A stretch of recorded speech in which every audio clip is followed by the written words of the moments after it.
So I want to thank everyone for being here this evening, and make sure you have a glass of wine and you're all set and ready to go.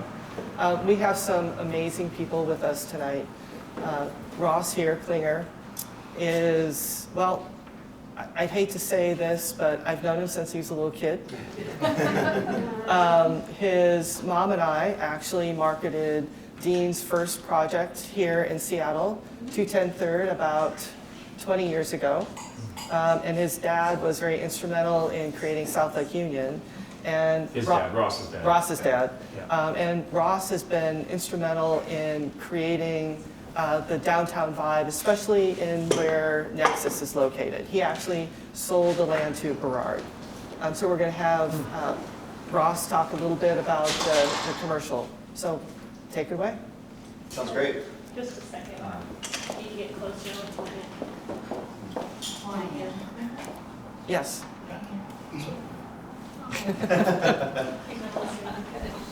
So, my name is Ross Klinger. I work at Kidder Matthews. It's the largest commercial real estate firm in the West Coast. I am in the investment sales division and specialize in land sales in Seattle, Bellevue, Kirkland, and Redmond.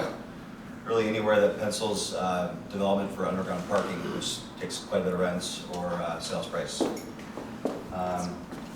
So here's some notable sales I've done recently, actually in the last 15 years. The Nexus Tower I sold for Larry Benaroy and Diamond Parking. I sold the Emerald Condo site for Principal Financial. The Spire condominium project sold that to Vanke. Did the Juno Therapeutics office site to Alexandria. The Facebook office site to Capstone. Allen Brain Institute to Vulcan, and Tower 12 apartments to Claudio Gincher. So try to work on high-rise sites, high-density podium sites, apartments, office, condos, hotels, self-storage, really anything land related. Wow. So that's some stuff nearby.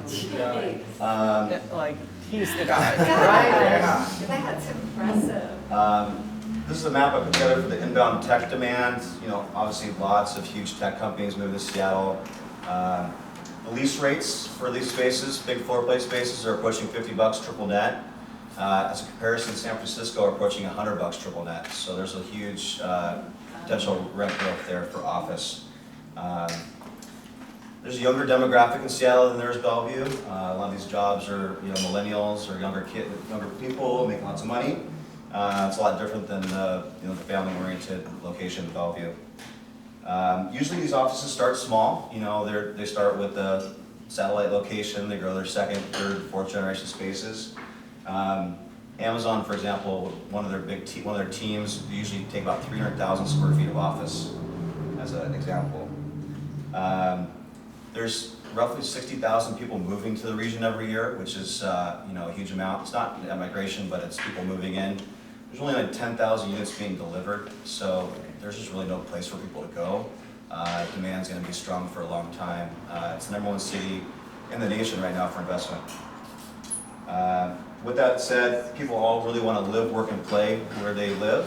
They want to be able to walk to work, walk to amenities, walk to restaurants. So that's why South Lake Union and Denny Triangle are so great. Wanted to point out that Amazon is now has a pipeline of 14,500,000 square feet between Seattle and Bellevue. So that's a ton of employees. Question: Would you say HQ2 actually recoiled and came back to Bellevue? Is that a fair way of looking at it? They didn't really fully deploy out of state. Yeah, I guess they did pull back from one city. Yeah, Long Island City. Yeah. So Amazon owns 50% of their real estate and leases 50% of the real estate. So they're really committed. These people that are running these small companies live here and play here and really like it here. The quality of life is so great, so we don't see any sort of reason for them to think that they're backing out or they would leave space behind. Yeah. So Dean asked me to talk a little bit about history. I don't know if you guys knew this, but Seattle was really close to having a 74-acre park in the South Lake Union Denny Triangle neighborhood. As you can see, this would all be park lands. Little pocket parks in here. Paul Allen hired my dad, and he had assembled 11.5 acres down this area, and then the voters voted it down, and that's what killed the deal. Paul Allen then was the money behind it. He took back all the properties and then My dad assembled 53 acres in South Lake Union, all in here that really Amazon dominated. But it would have taken away a lot of investment trade area, and it would look a lot different. I'll get a question. Ross, what was the voters' reasoning for the city's I guess talking point to turning that down? Yeah, we were just talking about Yeah. that. It's like It was wild. I mean, it makes no sense. It makes no sense. They didn't want Mercer to stop, don't you think There was TIF incentives and different things that they would have gotten away with that people didn't love. There's a lot of people that win majority votes in Seattle that control the direction, and it's not always very forward thinking. A lot of times it can be very provincial, and there's a lot of folks that don't want to see the changes that are happening. And that's also, when we get into the zoning discussion, where are we going to put all the people is probably a challenge too, because there's only so much high-rise zoning. And to your point, if this went through, then we wouldn't have had the economic boom either from all the tech companies. They probably would have gone somewhere else perhaps, but. Yeah, I don't know if Amazon would have landed there. Oh, wow. Yeah. What was the average strike price for the assembly, and what's it worth today? I was just going to go to the next slide. I'll tell you that. Okay. What if they had gone south of the dome, if the commons had happened? The south of the dome is all industrial zoning. The port doesn't want to change the zoning. It's got really bad soils. Yeah. It's you couldn't build structured parking there, or underground parking. Yeah. So it just makes it critical. There are people that think that the zoning will change and that there could be a path of progress, but I just don't know how it's going to happen. What do you think? We might have so this is an old picture. The Fred Hutch assemblage, when these buildings right here are the Fred Hutchison Cancer Research Center, but the rest of South Lake Union was all single-story industrial buildings. During the assemblage, they averaged $100 a square foot for the land on that for 53 acres. And we're selling dirt down there for $2,000 a foot now. Wow. So it's gone up substantially. Next page is just a visual on what Amazon's doing. Obviously, they're the huge tech tenant. They own 50%, they lease 50%, over 14 million of office in the pipeline, and back out the numbers of 200 square feet per employee, you can figure out how many people are living here and working here. This is an older picture, obviously, but it kind of shows you where they are. And if you don't mind, I'll just point out our location for Nexus being right here. Yeah, right behind that. Right in here, yeah. So obviously walkable to the Amazon campuses because there are numerous buildings. But that was, I think, pretty front and center for Burrard Group when they bought the lot from you. Yeah, they really like the ability to walk to Capitol Hill, South Lake Union, all the places nearby. If you go to the next slide, I can talk a little more about the Denny Triangle. So this is also a little dated, but this is just a marketing piece I put together a couple years ago for the 1916 Boren listing we had. It was actually the old Bartell's building that had a big E on the roof, and it was really hard to get that off the historical board. Oh. So that we're lucky that it's not a 3-story building forever. But as you can see, Denny Triangle was rezoned by William Justin 2 cycles ago. He worked for the city of Seattle, and he envisioned a high-rise, densely populated neighborhood in Denny Triangle. He allowed for unlimited FAR for multifamily, so you could build only a 7 FAR for commercial, but unlimited for multifamily. So if you were to think of a 10,000 square foot site, a 7 FAR means you could build a 70,000 square foot office building. But if you were to have if you were to have unlimited FAR, you could build a 500,000 square foot multifamily building. So it's unlimited all the way up to height limit. So there's some really great things going on. I mean, there's some high-end hotels that are going to have great lounges and restaurants. West Bank is planning 3 stories of retail. They're saying that there's going to be a gym on the 3rd floor. I don't know if that's their own gym or it's a public gym. Just trying to figure that out. I estimated that the hard costs for all these properties I identified just to build those projects was over $7 billion of hard costs. So $7 billion of investment. That isn't including land value or soft costs or like that. That's strictly hard costs. Obviously you've got Ani down here that's doing corporate housing stuff. You got the Children's Hospital expansion. You've got hotels. You've got high-rise apartments, but, really 1200 Howell, the Nexus is really the only condo tower in town. It's just a great location. So tell us a little bit more, when Berard was looking for the land, tell us again why they selected this particular neighborhood. They really like the ability to walk to different neighborhoods. It's really hard to find high-rise sites in Seattle. You can't really be too picky. They really want to get in the market. There's a 6-year litigation tail that I'm sure you guys all know about, but it's really hard to build condos. Developers really have been burned in the past, and so finding a condo developer, I thought that I got a pat on the back for that one. It was, I couldn't believe I found somebody that wanted to build condos. So now we're seeing some more come up, but really there's very limited. Well, they had the vision too, because we were involved early on after they acquired the site and they were going through planning. The building actually was designed to go either direction, and we had to shore up and prove that there was demand for condos, and that's why we did the reservation system. And then when they saw the demand, in fact, there was a line, it happened right here in this location, there was a line around the block. We like, I think there's some demand for condos. Yeah. And they were also measuring the market, because the last successful condo presale was Insignia and Luma. That was pre-sold in 14, 15, 16 and delivered in 15 and 16. But those were averaging price per square foot of like $750, $800 a square foot. And where construction costs are now. We're going to talk about that. And they're like, guys, I can't sell this building for $800 a square foot. We'll lose money. And so a lot of the people were building apartments because rents were rising by 50% since 2010. And if you own the land and you own the housing and the rents are growing, you're there when the market, catches up. If you pre-sell, you've set the pricing, right? And we have a lot of homeowners that bought a couple of years ago that are, I think, sitting very, very nicely in their pre-sale purchase prices. And we don't have the ability to go back to them and ask for more money. That's the bargain that you make in pre-sales, and especially in a rising market. But I would say that it was very unique for them to step forward and go ahead with for sale housing when literally everyone else was going apartments. As I said earlier, 93% of 27,000 housing units was built for rent. And that's also incubating the future home buyers, if you think about it, right? Because we're going to talk a little bit about the demographics, but there's a lot of people paying a lot of money to rent, and they're eventually going to get their restricted stock units vested and probably couple up and want to own some real estate. And what are they going to buy? Yeah, Tower 12 is the highest rent in the city, $450 a foot, so Wow. 1,000 square On average? units, $4,500. Wow. And that's what it is now. It's just an average too. Yeah. Yeah. That's higher than Greg's building. West Edge? Oh, yeah, it's probably comparable. And Same. in Greg's building, it's got larger units. That's the other issue, is the composition of the product and the price point, so. Well, Ross, thank you so much for that.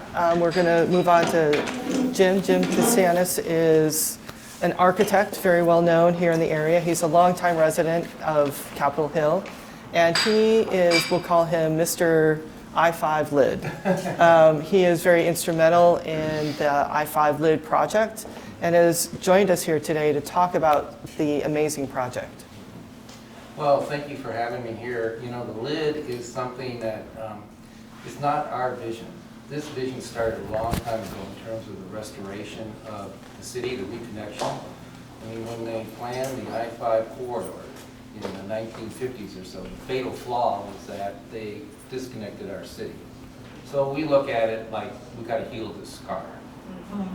And the scar is there, and other groups have tried to do this in the past. And the vision isn't ours. It really is Dick and Green and other people like that who came in the mid-60s when the city was on its knees and was able to put together a small group to do the freeway park. And they did it back then, and they did it with 90% Fed funded. Wow. So Dick, he's now 85 years old, and he's kind of a mentor to me. I go to talk to him once in a while when I get really depressed because, we think out of the box, and when you're dealing with the city, they're in the box. It's like drowning sometimes. But nevertheless, 5 years ago, I was on the Pine Neighborhood Urban Committee and decided, hey, I might ask John, who's the chairman, to talk about this lid I-5. And fortunately, he said, okay, let's talk about that. So we did, and so I was kind of going around town, and people would just get this glazed look in their eyes. And he said, what the hell is this architect talking about? You know, it's another crazy idea. But people like Dean Jones, I talked to Dean about it maybe 3 years ago, and he immediately embraced it and said, this is what this city needs. It needs to be reconnected. And the downtown is growing, and of course, you know, I could see it, he could see it. Other people that were kind of visionary could see it. And it's really kind of amazing because I moved to Seattle in '75. And I was part of an architectural group to do what they call the Denny regrade. And it was, you know, out of the University of Washington, and we saw the regrade being really something great someday. And it never went anywhere. And back in those days, you could buy a building down here, one of these little 3-story buildings, 4-story buildings for $250,000, $300,000, you know, that kind of thing, and nobody. You should have bought it. Yeah, I know. Well, I've got a great, my office is down the street in the old terminal sales building, and I got a view of everything, so I kind of wanted the view thing going on.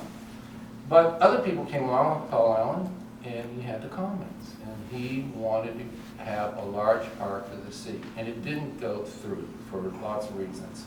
So right now we have a group of graduate students at the UW, and they're working on their idea of a lid, and so I get to go there and kind of critique it and all that kind of stuff. And the first slide they showed was the Commons out of 52 slides. You know, you have to go through all 52 and then give a critique on it and all that sort of thing. So I asked students, I said, now if the Commons had been built, do you think we would be talking about the lid today? And they go, well, I don't know and all that. I said, well, probably not. I mean, that was just a wide area of land, and we all loved that idea and everything else. But if it had gotten built, I might not be sitting here today talking about restoration of the city. This is a restorative project and it's one of the first restorative projects in the state of Washington where we are going to reconnect the city. It's going to be over 20 acres of land. There's about 30 or some lids that are being built around the country or in the planning of it, and there's some that will be on the shots that you'll see. And right now, when we look at the other lids around the country, we're looking at $600 or $700 in infrastructure to build it. And, you know, $2,000 Per foot, you mean? per foot. Yeah. And then right now, land is at $2,000 per foot, so we're kind of ahead of the scale. And then we live, fortunately, in a city that has the Pike Place Market.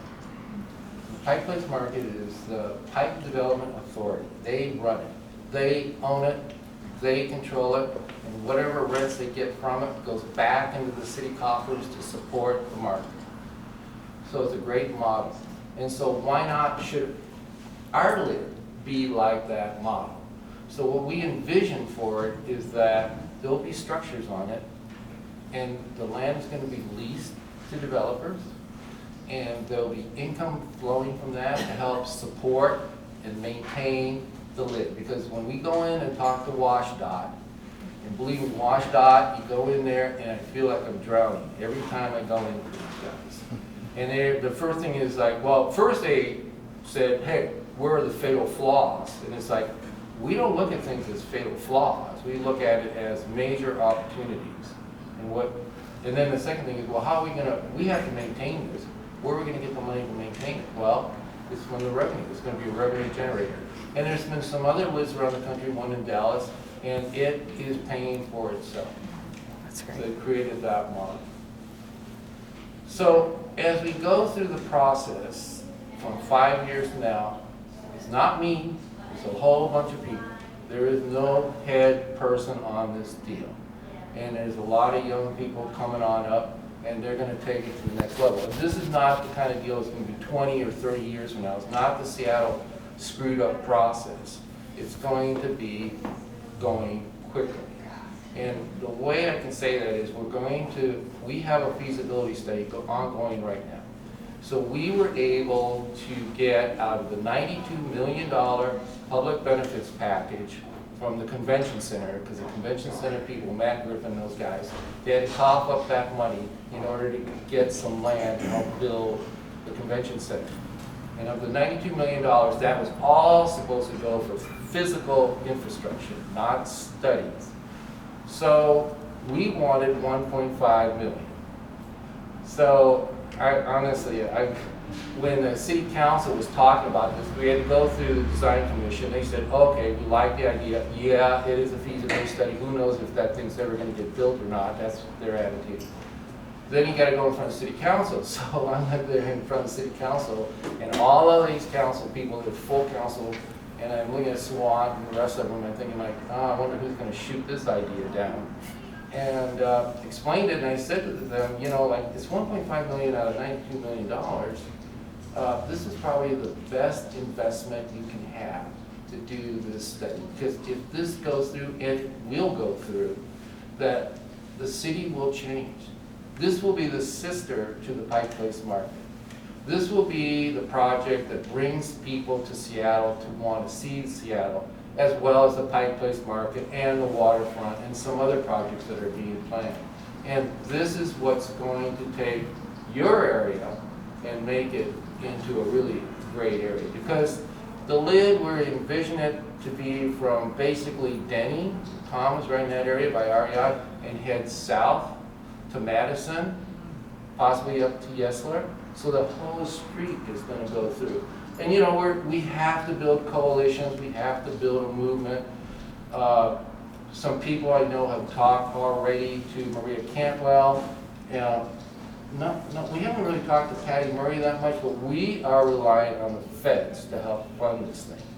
The elephant in the house here is that the I-5 infrastructure, that corridor, it needs to be rebuilt. It's, you know, many years old, beyond its life. And when you look at it architecturally, from an engineering point of view, the road bed has been built on what they call these vacated caissons. And those things are subject to collapse, and that really has washed out work. So they're competing for money. We're coming to money. WashDOT says, well, what can you do for us? And our response is seismic. We can help buttress that east wall of the freeway and take all that load over the west side with our lid. And so they the ears like, okay, I can see you're doing something for us there, and you're bringing in some income here. And the story goes on. You know, in terms of dealing with that roadbed, there's some other ideas. I don't want to talk about it tonight because they're just too crazy to even talk about. But the discussion's going on. So the feasibility study that it started a couple of months ago. It should be out in April of next year. The deliverable will either make us or break us. If that deliverable is ambiguous and lacks direction, we're done. But if it's a strong one and we can get it to move, and Maria Cantwell, I mean, these people want votes. If those senators can bring us the money, they will be voted for the rest of their lives. So that side is at Madison, all the way over to Denny, and it's all in this area in here. The Freeway Park that Dick's project was, there's a lot of problems with Freeway Park, and we're using that as an example to how we can do things better. Yeah. Because we're going to make this a 24/7 area. In terms of, you know, when people come at me, I did this one talk over at the Seattle Yacht Club, and this guy gets up and he said, well, you know, there's just going to be a lot of tents out there, and we need more lanes in there. And you have to kind of walk it through, like, okay, how can we address this issue? It can be addressed with defensible space principles. Unfortunately, when the Freeway Park was done, back in 1975, 76 is when it was built, it was planned, started planning back in the mid-60s. They didn't read a book called Defensible Space by Oscar Newman. If they had, the design of this would have been a lot different. Believe me, they had some of the best and the brightest working on that site back then, and we have a lot of problems with it. So we understand that, and we have to future think the design of this whole deal. This is over in the Clyde Warren Park in Dallas. It's done. It's over a highway. It has uses there that feed money, revenue back into the city. This is in Washington, D.C. This is privately funded by a group of developers, and they built over, I mean, Washington, they have no more money. there. So they built over the freeway, put their buildings there, and it's working.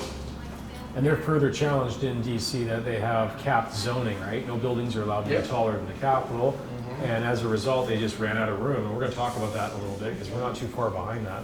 Yes. Do they have any parking?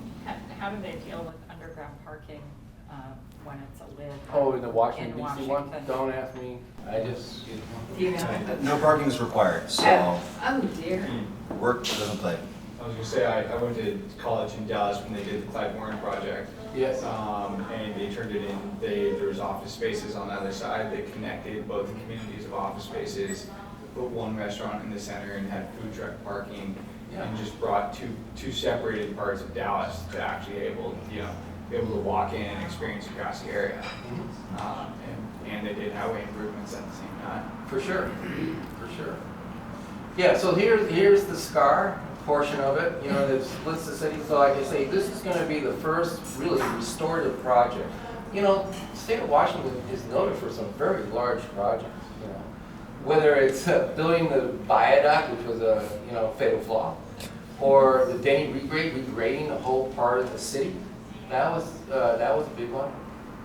They've, the stadiums, those are big projects over there. We do big projects in this region, in this whole area. So this is not a fantasy idea. I mean, it is really getting traction. We're building a movement. We're getting people behind us. These are just some shots. We've done charrettes where people volunteer to do, come in for 6 or 8 hours and start drawing. And they come up with their ideas. Again, here it is slicing, here it is infill with lots of uses on it. And to put it in perspective, the building in the foreground there closest to I-5, which is now covered, is approximately the location of where Nexus is.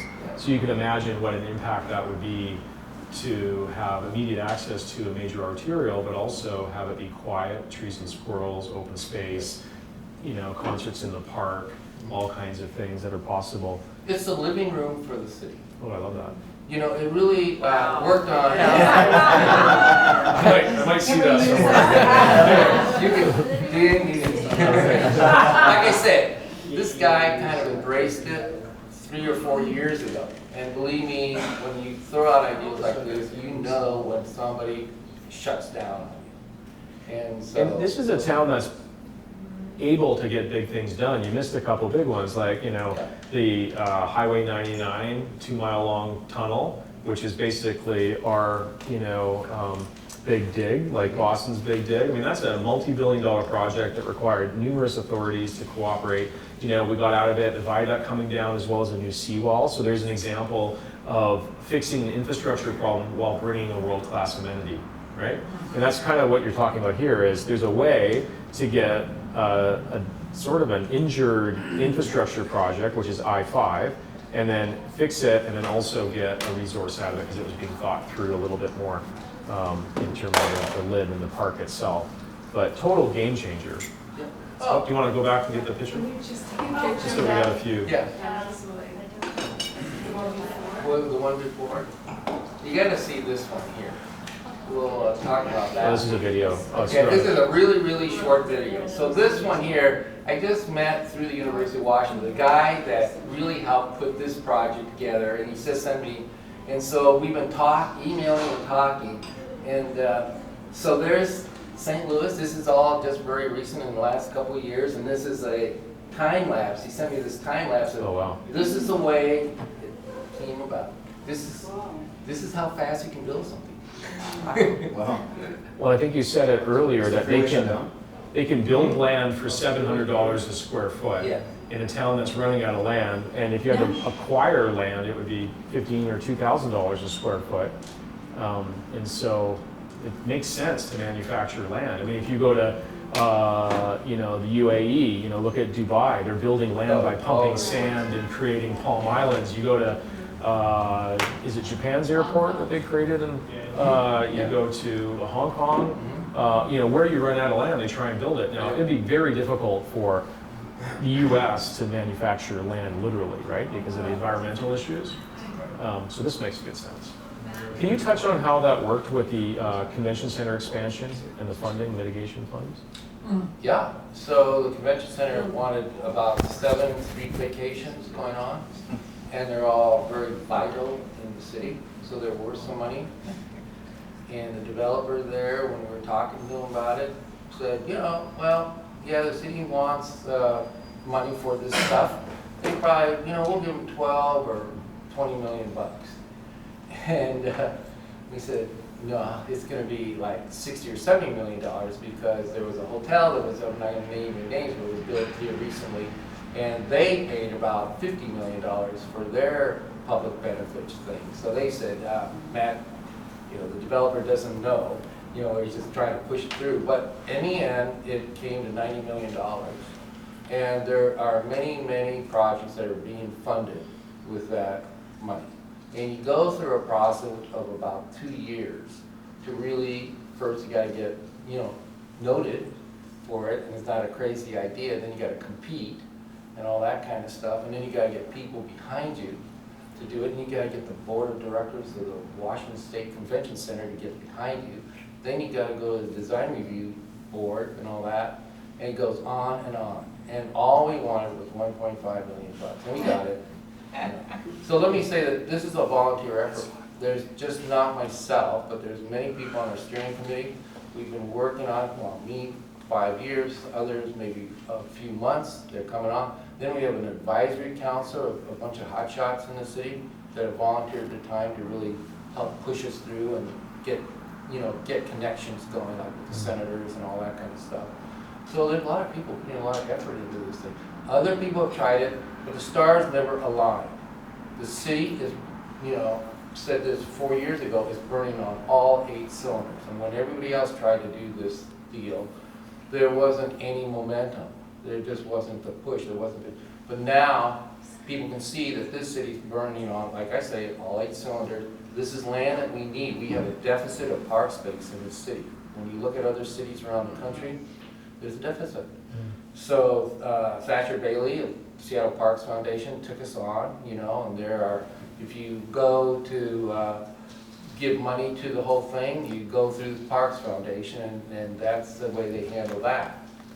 So it's working, everybody, and maybe in a year we'll be dead, but I really believe that this is something that the timing is right, and there's a lot of people behind us, and we're going to push it through. And believe me, the only obstacle I find is with the city and maybe the state, and they just prolong the process. And that's the biggest deal for us. It's time and money, and we have to kind of short circuit that. And residential stakeholders, I think, will really get behind it. I can speak from experience when we built the Concord just a block and a half to the north of us here. You remember the old oil refinery? I can't remember what it was called. And the Trust for Public Lands came along and said, we think this could be a sculpture park that the art museum would operate, but we need to raise all this money. And I think we put in, as a developer, that it was going to preserve our views, and we said, well, we'll put in $250,000 and we'll match whatever our homeowners want to do, and it turned out to be a pretty significant number, and we ended up raising, multiple 6 figures for that park, and of course, many, I think it was $16 million at the time that was necessary. I remember Chris Rogers and those guys from the Trust for Public Lands. Yeah. Well, now look at it. Yeah. It's a world-class Olympic sculpture park that connects to Myrtle Edwards Park and creates green in the city. And so these things are very possible. And so I instantly went to, my experience, that was 20 years ago, and watched the evolution of North Belltown and just said, well, this is just like it. And Nexus could be and should be a participant. Renters, not so much, right? They don't have a stake in the claim, right? But I think homeowners will. Well, in addition, it improves the structural integrity of I-5. Oh, yeah. But I was actually involved when I first came to Seattle.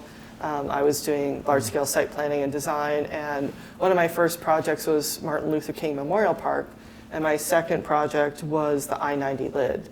And that was, people were just perplexed, like, why would you want to do this?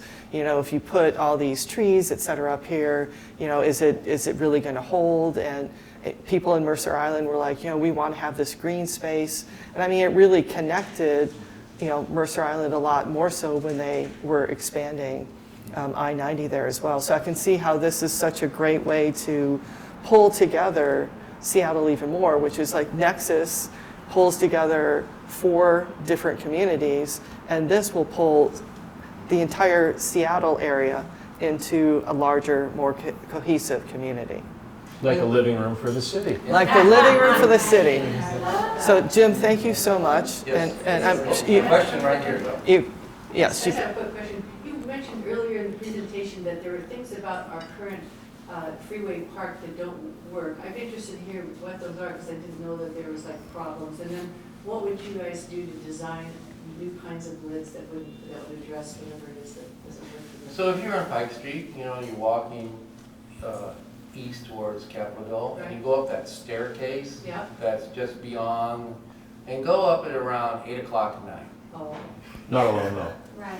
Yeah, go up alone, and it will probably turn around. So I went up alone, okay. you know, just to get a feeling for that whole thing, on a rainy sort of November evening.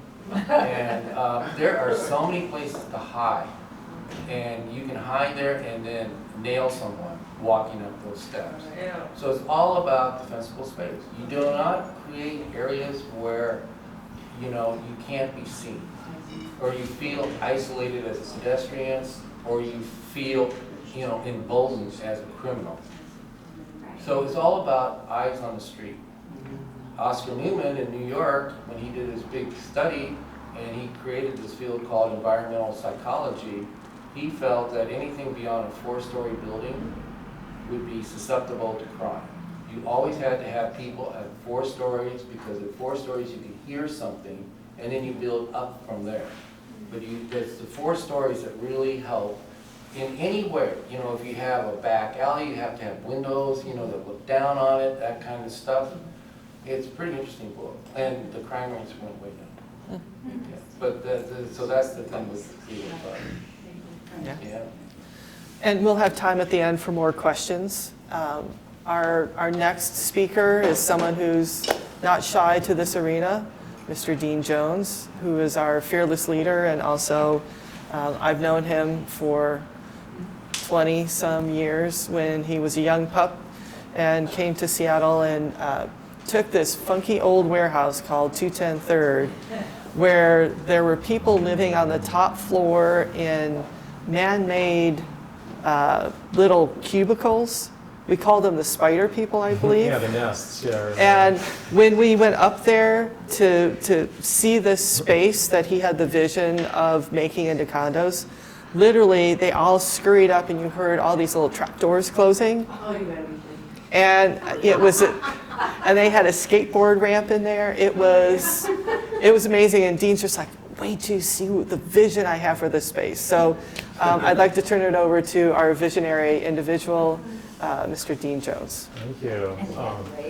And actually, that was with Charlwood Pacific Properties, and I think Jeff remembers because he was one of the project managers on that. And there was a bunch of us from Vancouver that came down. First of all, there was a moratorium in Vancouver in the 90s that wouldn't allow us to convert apartment buildings into condos or office buildings into condos. And so we went to the next market that we thought would matter, and that was Seattle, which was, you know, in the mid-90s, just before Vancouver really took off after the Hong Kong handover to mainland China again. And of course, you know, there was a lot of immigration and a lot of stimulus for the high-rise movement that really overwhelmed Vancouver. But as you'll see, I'm now looking at Seattle as being a Vancouver deja vu, and it's very familiar territory for me. It took a little longer than I thought, but there's actually some ingredients to our opportunity here that can't be replicated by the other West Coast gateway cities, and are fundamentally, I think Ross would agree, fundamentally well positioned. And you know, like for instance, no state income tax, right? I think you said the office rents here are half of that of the Bay Area. We don't have the state income tax. I mean, it's one of the most expensive combined tax rates in the US. in addition to being, more expensive cost of living in general. So I understand why young tech talent might want to come here, and why there's also 100 Bay Area companies that have what starts as a little seed in a satellite office becomes a green shoot and a whole building of occupancy. You probably sold a lot of dirt to people that are probably merchant builders, but then they occupied with these little green shoot tenants that became big ones, right? Usually the new construction is all full building users. Okay. Very Wow. rarely do you see small tenants build Yeah. a capture space in new construction office buildings. But you look at WeWork and Pioneer Square Labs and some of these incubators, but I think we just had a gentleman here, he left HP, but he was one of the top 20 people at Amazon. He was checking us out. And he said, it's my 20th anniversary at Amazon. And Today. He spent tonight with us. I'm like, dude, you should be flying somewhere really cool. But he was explaining how it was just a small little group of people, and now look at Amazon, which is incredible. But let's jump into some slides, and I'll share just a few perspectives about what I see from a residential perspective. This is something we coined a little while ago. I kind of dream in press releases and captions, but I said that was the Manhattanization of Seattle. This was probably 5 years ago.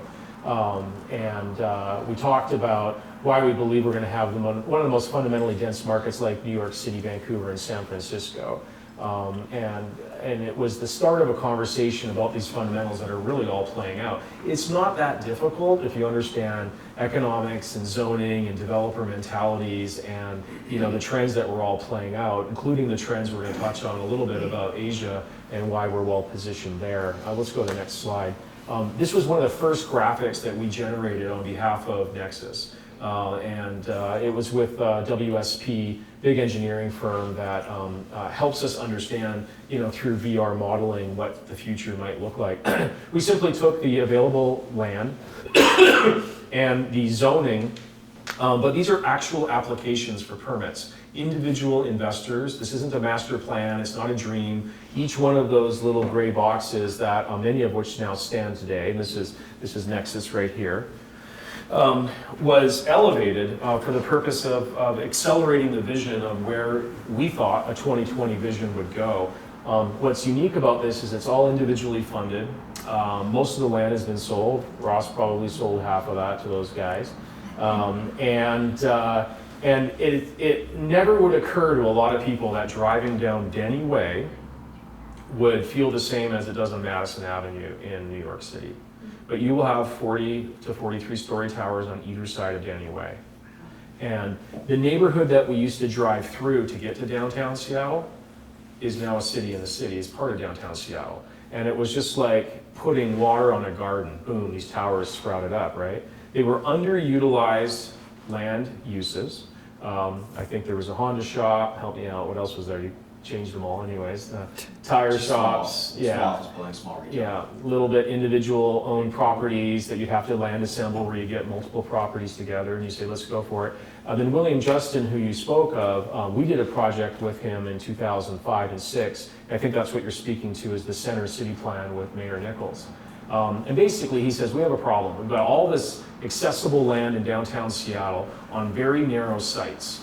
And some of them are mid-block. Unlike the zoning that was the belle of the ball, Belltown, and we did a lot of these buildings around here, including this one, short and fat. And the economics is with rising construction costs is if you don't get up tall, you don't get the views.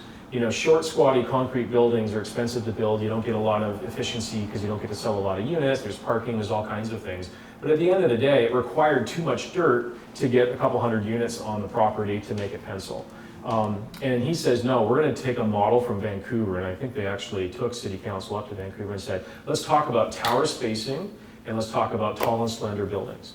And they argued for a little affordable housing benefit, right, which would allow a building to go up to 440 feet, but it instantly activated small sites that wouldn't otherwise pencil with the fat zoning. So it's a little bit like a peg in a hole. And 1521 2nd Avenue, one of my favorite projects, and I think one of the most successful ones on the West Coast, was actually the archetype of that tall and slender tower.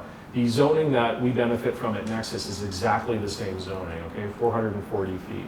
And most of these buildings probably wouldn't be activated if they didn't have that zoning available. But it was very difficult to get the zoning in place. And without it, you wouldn't see the Denny Triangle, which, by the way, I think is kind of interesting because there was 5 hills in downtown Seattle. You know what they are, right? Queen Anne, Denny Hill, Capitol Hill, First Hill, and Beacon Hill. Where's Denny Hill? Gone, almost 100 years ago. Jeez. They water cannoned it all down into the bay, and they created more land, back to that trend, right? And I find it ironic that people are now living at the same elevation as they did, 80, 90 years ago. It's just in the form of concrete and steel. So we're literally filling back in the hill if you look at the shape. Let's go to the next slide. Okay, let's talk about geometry lessons. 520, I-90, 405, and I-5. It's about a, 10-mile by 2-mile rectangle. Would you agree? And there's a big chunk of water in the middle. Most of the high-rise zoning that we have to play with are occupied right in that area. Let's go ahead to the next slide and we'll kind of play this game together. Relatively small areas of downtown Seattle and downtown Bellevue, both of which have gone under, upzoning, both of which I think is maybe one of the greatest land grabs in the history of the West Coast. I think, is there much left yet anymore? I don't know. It seems like everyone from around the world, the Canadians are here, the Chinese, the Taiwanese, Europeans, all the LA and San Francisco companies. Like, this is probably, I think you said, one of the top investment markets in the US. Yes, it is. And then you combine, what appears to be a long runway of opportunity with available land and zoning, and now you throw in a little transportation on the side. What do you think is going to happen? People are starting to connect the dots. Transportation being Sound Transit 3, which is a solution to a problem that we've had of provincial thinking. And you know about that because we talked about it before, how, what was it, thrust forward in the late 60s? Forward thrust. They could have got money from the feds to build a subway system in Seattle, and they said, nah, not us, we're provincial, we like it the way it is. And they went, the money went where? Yeah. Atlanta, and it created MARTA. And the Bay Area kind of works because they have the BART, right? And my hometown, Vancouver, kind of works because they created SkyTrain, which was done for the World's Fair in '86. And they actually put in the infrastructure before the population boom and the development boom. Seattle did it the other way around.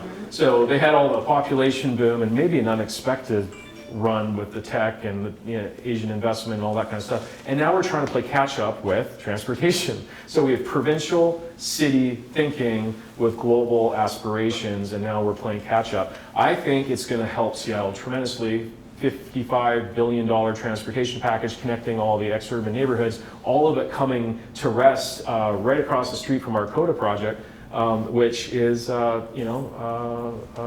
King Street Station. Problem is it's going to take 10 years to feel the benefit. So I've thought in my mind that we have a 10-year run of urbanization or Manhattanization because we have no other choice. Traffic will become unbearable for people, and they're just going to choose to live in less space, change where they live and how they live. The other reason I wanted to point this out, let's go to the next slide, is a few other pockets of high-rise zoning that I'm watching very carefully. You saw in the press, it got upzoned in the University District. Anyone want to guess why the University District was upzoned? Housing? Yeah, I think there was a developable land there, transportation, so obviously they've got opportunities currently with light rail touching it. So this is exactly what happened in Vancouver. Everywhere light rail went, Metrotown, New Westminster, Port Coquitlam, other spaces, what do you think happened to the land around it? Upzoned. You guys know, what is it, Yellow Brick Road, what do they call it? The Emerald City, actually. You know that look along the Yellow Brick Road, and then there's the Emerald City in the background? That's literally what the light rail looks like. And everywhere it stops, Emerald Cities pop up, because that's the only way to get people around in the city. And that's what I think is the planning here, is the upzone areas around the light rail. The problem is it's difficult to get rezoning done. I'm looking at South Downtown as being, I think, the next market to really matter, because there's land, there's access to transportation. Buddies like Greg Smith have a 1.2 million square foot S project, which is actually starting, it's permitted now, and it's starting to attract tenants. because he thinks this is the new South Lake Union, which is the south side of downtown. And it's a competitive advantage because if you open up offices down in South Lake Union, you walk across the street, you start losing employees because they get job offers. Top 500, Fortune 500 companies with the most attrition is Amazon and Google, mostly to each other. And that's one of the reasons why people don't buy when they're young and they're millennial and they're looking at tech, because I'm here, now I'm in Austin, now I'm in New York, and now they stay limber, right? But then when they commit and they vest, they end up locking down, and I think Seattle is an incredibly sticky city that people come back to. Why? We don't have state income taxes and it's a great lifestyle. So I'm looking at all of those, do the math, upwardly mobile millennials and others that are populating in apartments, and they're gonna migrate to condominiums, especially ones that are available. But where we have to start building them is in the other destination markets where we can get zoning. Over here, anyone know what that is? The Spring District, yeah. And I think the entire Bel-Red corridor has a likelihood of getting upzoned because it's the easiest thing to do when you take industrial land and you upzone it, right? Because there's not a lot of NIMBY people that say, hey, not in my backyard, and so you're gonna have connections, we call it the tech train, because everywhere the light rail is going is connecting to significant tech renaissance. Like even Microsoft, who I think for all the 80s and 90s were thinking they had the game made, now they got competition and they're starting to, like the Braver, why did they jump in there with their marketing team? Or why did they have offices in downtown Seattle? Competitive landscape. They were losing talent to people that didn't want to migrate all the way to Redmond. And they didn't have transportation, so what do they have? You'll have one go in front of us in about 5 minutes. The connector. Why did they do that? Because there wasn't transportation, and someone said, shit, we have to find out how to get people to and from Queen Anne to Redmond or we're gonna lose them. And so they came up with the connector. And now that's changing because, we have light rail, but maybe Bezos and others really had it figured out by having an urban tech campus so that people, like you said, can live, work, and play in the same environment, which is another reason why I thought the urbanization trend would be kind of a good idea. So let's move on. New York City. All right, why am I fascinated with New York? Well, for one, it's got about the same geography as the 520, I-90, 405, and I-5 corridor. Remember? 10 miles by 2 miles. I think we could agree it's a pretty dense place, right? They've got a Central Park. We all know the Upper East Side, and we certainly know the downtown financial district, right? Okay, everyone's comfortable with New York. What drove New York City's growth? Does anyone know why it's called New York? New Brunswick? New Jersey? New Hampshire? New England? New World. New World. It's the new version of where the Europeans came over to the New World. And it's like goosebumps, right? It's like, wow, look at what happened. I just always looked at that to New York, Manhattan. Well, I mean, that was the growth between the 1700s and the 1900s, which programmed a lot of that. And it gave me the thought, like, I wonder if that kind of renaissance could happen again. Let's go to the next slide. Pacific Rim growth. European influence to the East Coast, I believe, is akin to Asia's influence to the West Coast, the Pacific Rim. And as I look at it, that 10 mile by 2 mile category is also defined by the Upper East Side, by our Central Park, which is a little wetter, called Lake Washington, and our downtown or financial district. Right? Makes some sense if you think about it that way. Did you think of this all by yourself? It's scary what happens up there. I did. But it's amazing. I teach a class at University of Washington, and it's easily connected when we start looking at harbinger markets and you can apply it to something that you are so used to looking at provincially. Just like you're saying, what do you mean we couldn't do a lid? Of course you can. It's been done elsewhere. Look what we did at the waterfront. What can we do with zoning? Of course we can. Neighborhoods can change. Let's go to the next slide. I also started looking at West Coast markets relative to immigration, foreign direct investment, right? So we started comparing, we did this years ago called Dragon and the Pearls, which literally meant Asia, and the pearls being the West Coast pearls that we stitched together when we joined Sotheby's 10 years ago now. And this is about 6 or 7 years old. But what I did with some of my affiliates along the West Coast, I said, hey guys, let's create a website that helps and organizes for inbound people to compare and contrast West Coast gateway cities. And I already knew we would have an advantage, so I let them do that. I looked at immigration, taxes, finance, direct flights, how long it takes to get to Asia, how many flights are there, what's the population, what's the median household incomes, what's the climate, what's the trending of the climates, including, fires and other things that are really affecting the West Coast, and global warming, which I think, guys, is a real deal. I said to someone the other day, I said, just give me a minute, because we'll have palm trees that grow in the Northwest not too long. But wow, what happened since then, right? Obama changed the multi-entry visa program in 2014, allowing mainland Chinese to go from 1 year multiple entry visa program to 10 years. The second you let someone come and go as they please for 10 years, that invites second home ownership, right? And so you probably know that I've had a passion for the investment internationally, because I left it at the perfectly wrong time in Vancouver, when my siblings just camped out in the house and whoosh, off they go. And I'm down here pick and shovel for 15, 20 years in Seattle, waiting for these trends to come ashore. But guess what? They really are. And now we're one of the top markets for foreign direct investment, for education. 50% of the foreign-born students at the University of Washington are from China specifically, and even more so from elsewhere in Asia. Like, it's a major trend, and they're motivated by health and well-being, great education, the ability that you would graduate, be able to get a job and buy a house and have a family. Those are just kind of American dream things, but they go universally. You can't do that in Vancouver, BC anymore. You don't go to University of British Columbia, get a job and buy a house. The market has outrun that possibility, which is why there's a lot of political unrest up there. So what does the NDP government do? They start taxing everybody.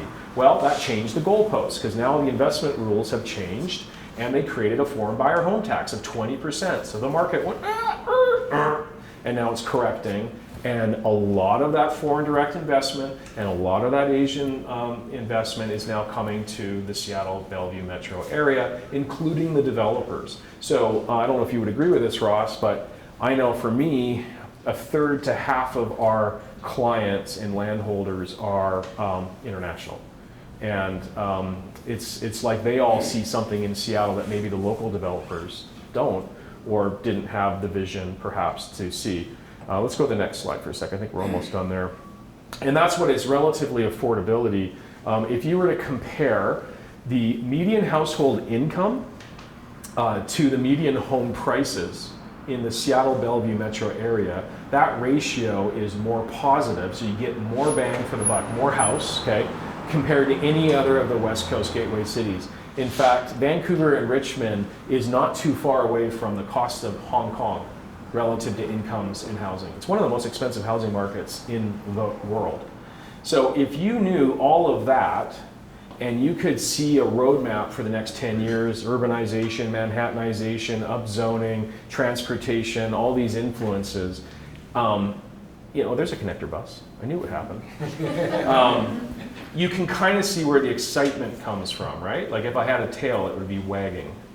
Now the challenges we have is we have construction cost impacts, and we'll just open it up for some questions after this, but we have a major problem in delivering affordable housing.